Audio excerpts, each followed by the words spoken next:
Dia 3 da semana 24. Primeiro livro de Reis, capítulo 8. Aí o rei Salomão convocou todos os chefes das tribos e dos grupos de famílias de Israel para irem encontrar-se com ele em Jerusalém, a fim de levarem a arca da aliança de Deus de Sião, a cidade de Davi, para o templo. Todos os israelitas se reuniram durante a festa das barracas, no mês de Etanim, que é o 7º mês. Quando todos os chefes chegaram, os sacerdotes pegaram a arca da aliança e a levaram para o templo. Os levitas e os sacerdotes levaram também a tenda da presença de Deus, com todos os seus equipamentos, para o templo.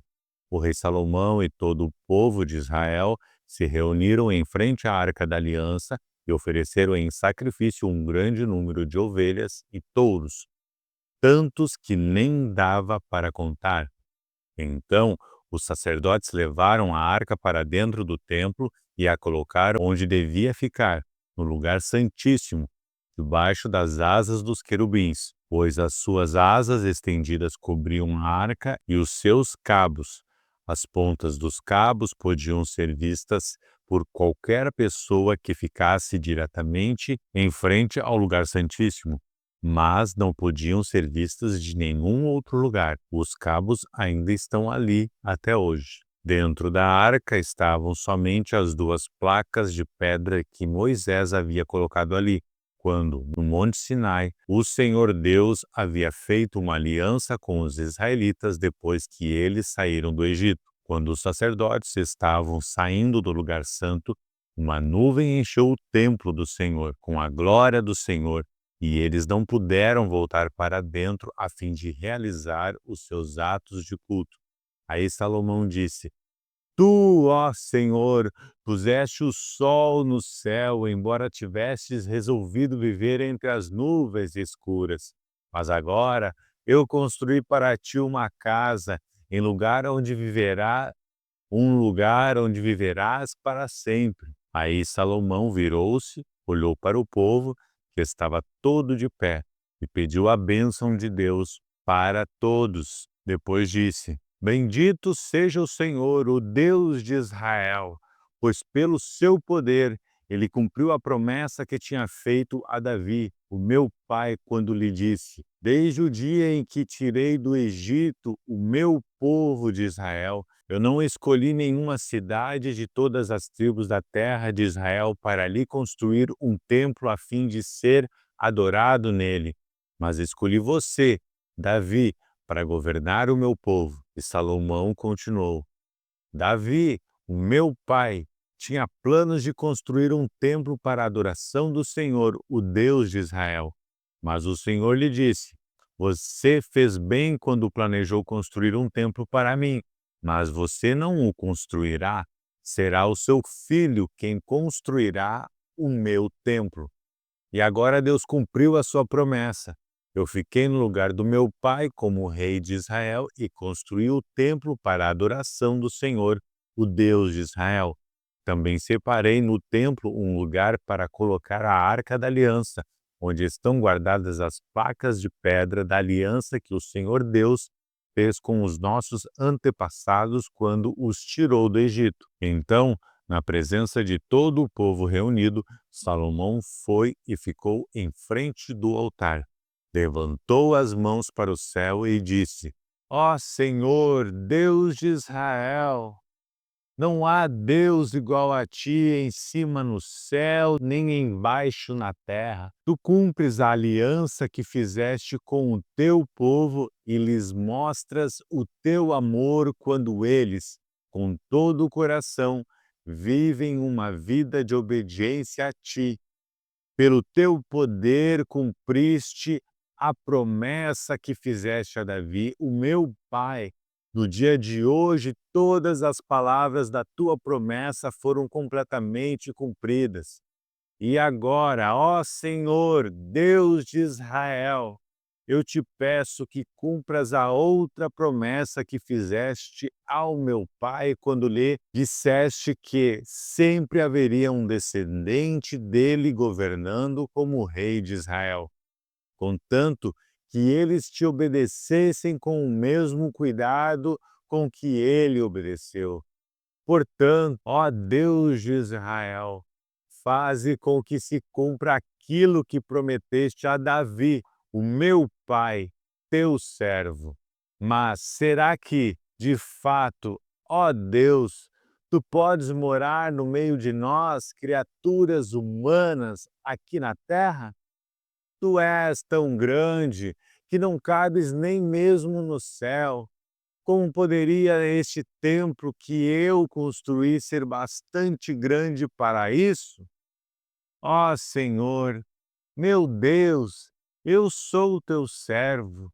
Escuta a minha oração e atende os pedidos que te faço hoje. Olha de dia e de noite para este templo, o lugar que escolheste para nele seres adorado. Ouve-me quando eu orar com o rosto virado para este lugar. Escuta as minhas orações e as orações do teu povo quando eles orarem com o rosto virado para cá. Sim, da tua casa no céu, ouve-nos e perdoa-nos. Quando alguém for acusado de prejudicar outra pessoa e for trazido até o teu altar neste templo e jurar que é inocente, ó Senhor, ouve do céu e julga os teus servos. Castiga o culpado como ele merecer e declara que não tem culpa aquele que for inocente, recompensando-o como ele merecer. Quando, por ter pecado contra ti, o teu povo de Israel for derrotado pelos seus inimigos e, quando ele se virar para ti e vier a este templo para te louvar e pedir o teu perdão, escuta-o do céu, perdoa o pecado do teu povo e leva-o de volta para a terra que deste aos seus antepassados.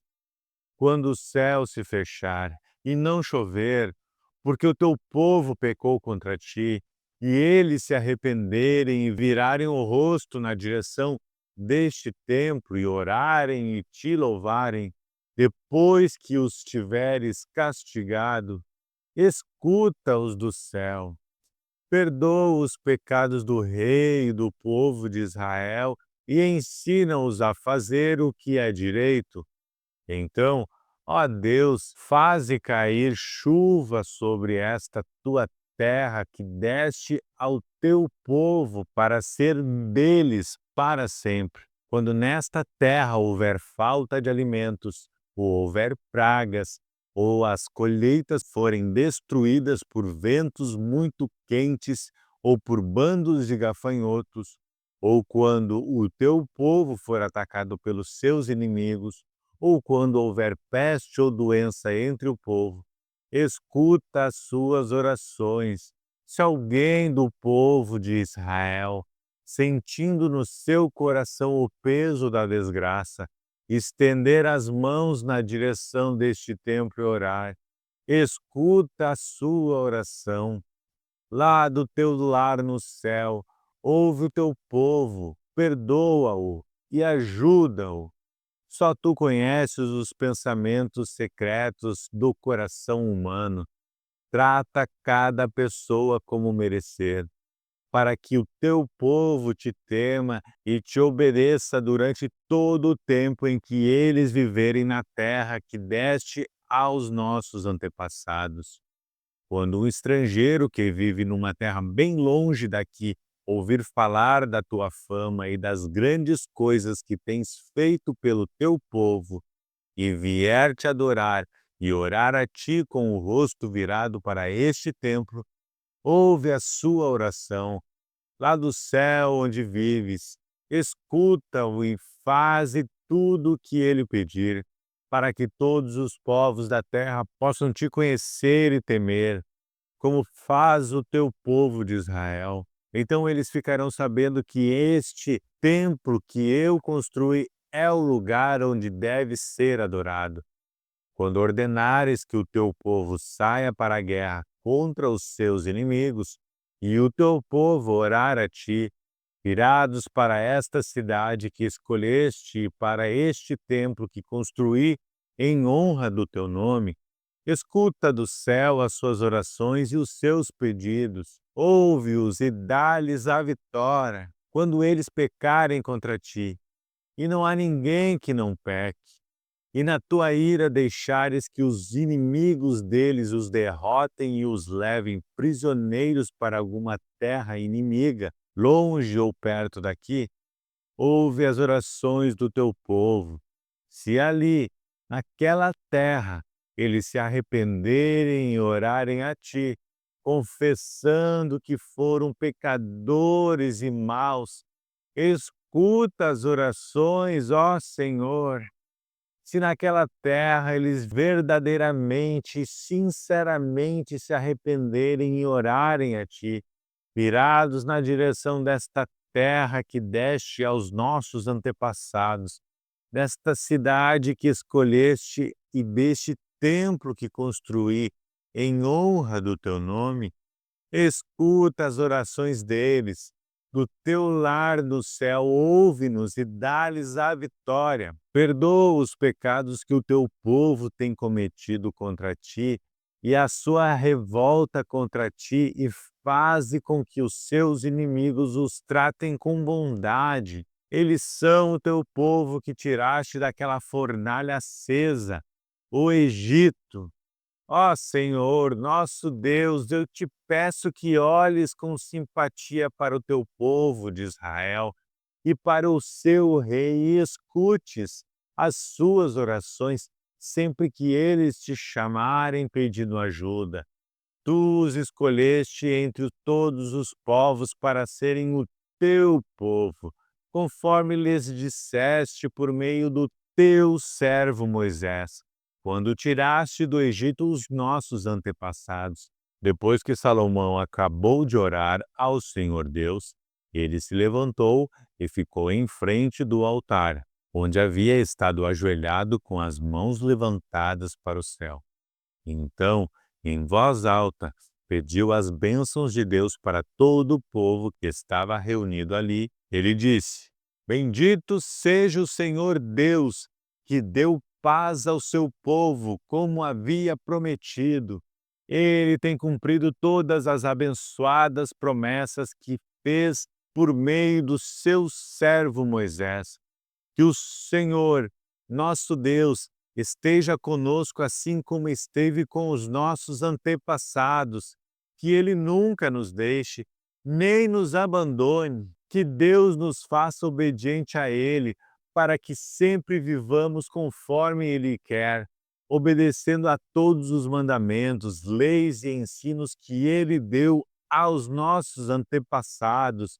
Que o Senhor, nosso Deus, lembre sempre desta oração e dos pedidos que eu lhe fiz, que ele sempre tenha misericórdia do povo de Israel e do seu rei, de acordo com o que precisarem.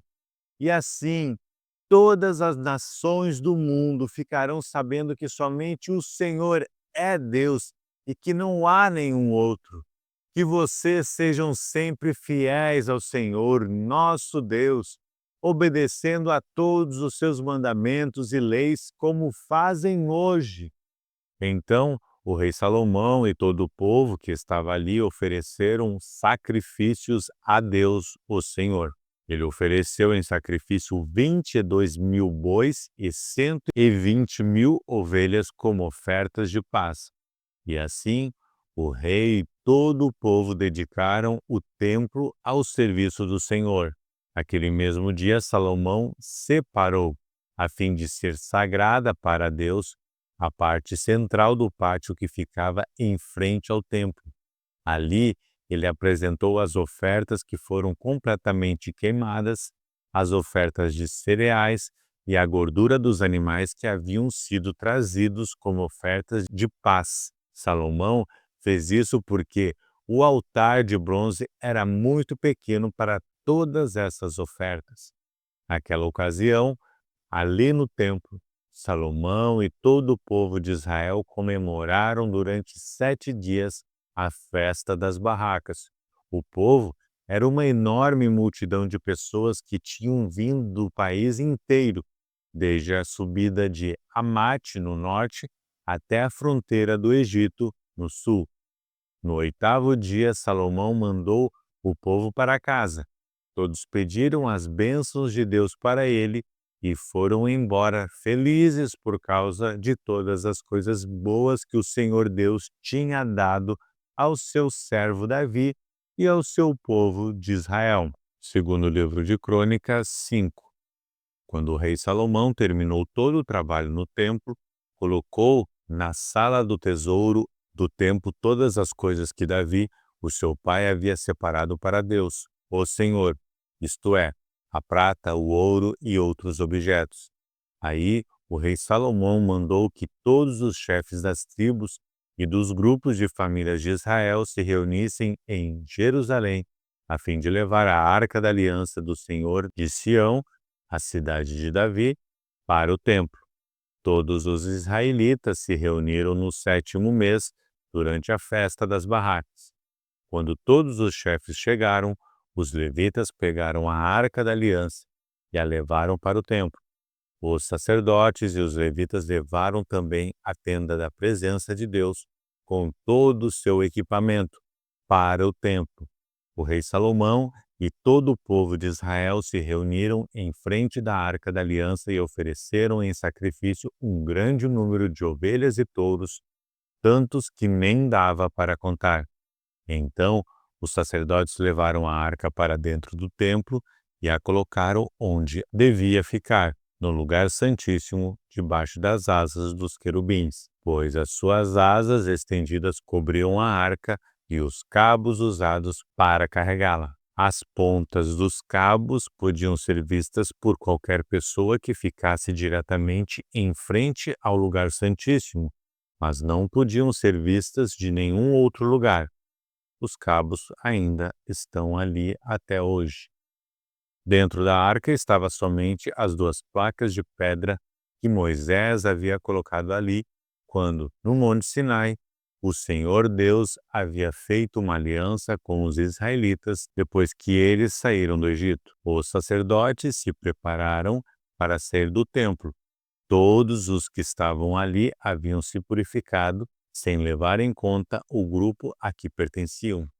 E todos os levitas que eram músicos, isto é, Asaf, Emã e Jedutum, e os membros dos seus grupos de famílias estavam de pé, ao lado leste do altar, vestidos de roupas de linho e com pratos musicais, harpas e liras nas mãos. Junto com eles estavam 120 sacerdotes que sabiam tocar trombetas. Aí, todos juntos começaram a tocar as trombetas e a cantar em voz alta para dar graças a Deus, o Senhor, e o louvarem. Com acompanhamento de trombetas, pratos e outros instrumentos musicais, eles louvaram a Deus e cantaram assim: Louvem a Deus, o Senhor, porque Ele é bom e porque o seu amor dura para sempre. Quando os sacerdotes estavam saindo, uma nuvem encheu o templo de Deus, o Senhor, com a glória do Senhor. Por isso, eles não puderam voltar para dentro a fim de realizar os seus atos de culto.